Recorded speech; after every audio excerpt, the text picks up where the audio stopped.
बिस्मिल्लाहिर्रहमानिर्रहीम।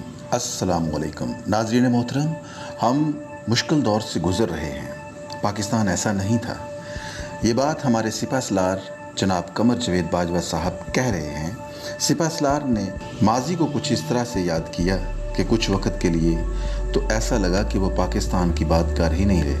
उन्होंने कहा, मैं 1959 में पैदा हुआ और हमने 60 और 70 की दहाई में देखा कि PIA और जापान एयरलाइंस पूरे एशिया में दो ऐसी एयरलाइंस थीं जो 707 जेट इंजन हवाई जहाज़ रखती थीं।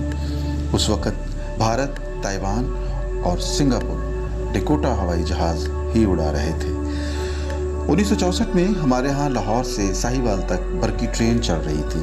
हमारे पास टीवी 1964 में आ गया था, जबकि भारत में टीवी 1978 में आया। सदर जॉनसन PIA से कराची आए, हमारे मुल्क का एक म्यार था, और अब डोनाल्ड ट्रंप साहब PIA का रोज़वेलेट होटल ख़रीदना चाहते हैं ताकि जमहूरियत मुस्तहकम हो सके। जनरल बाजवा की बातें दुरुस्त हैं। उस वक़्त पाकिस्तान ऐसा ही था। पाकिस्तान में इंडस्ट्री लग रही थी, डैम्स बन रहे थे। क्यों? क्योंकि उस वक़्त सिविल ब्यूरोक्रेसी में कुदरतुल्लाह शहाब जैसे लोग थे और आजकल अहद चीमा जैसे लोग हैं। पिछले 35-40 वर्षों में जमहूरियत ने ऐसी लूट मार मचाई कि अलामान अल हाफिज़।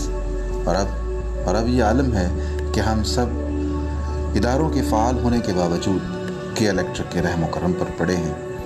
के इलेक्ट्रिक हालिया लोड शेडिंग को वफाकी हुकूमत के खाते में डाल रही है और वफाकी हुकूमत इसका ज़िम्मेदार के इलेक्ट्रिक की बदनज़मी और ग्रिड स्टेशनों से ट्रांसमिशन लाइन्स तक फरसुदा निज़ाम को ठहरा रही है। जनाब अली, अवामी नुमाइंदों का ये हाल है कि चेहरों पर मास्क और हाथों पर दस्ताने चढ़ाकर एक दूसरे को मुर्दे इल्ज़ाम ठहराते हैं। पाकिस्तान के वज़ीर-ए-आज़म इमरान खान साहब बातें बड़ी अच्छी करते हैं, मगर बातों से आगे नहीं बढ़ते क्योंकि रास्ते में इनके मशीर पड़ जाते हैं। अब तक जितने स्कैंडल सामने आए हैं, कोई ना कोई मशीर मुस्तफ़ीद हुआ है।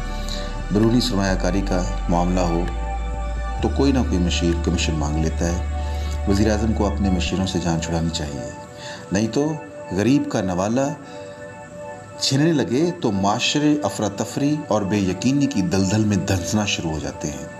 खाली पेट को रोटी के सिवा कोई वादा फरदा या खुशनुमा नारा नहीं भर सकता।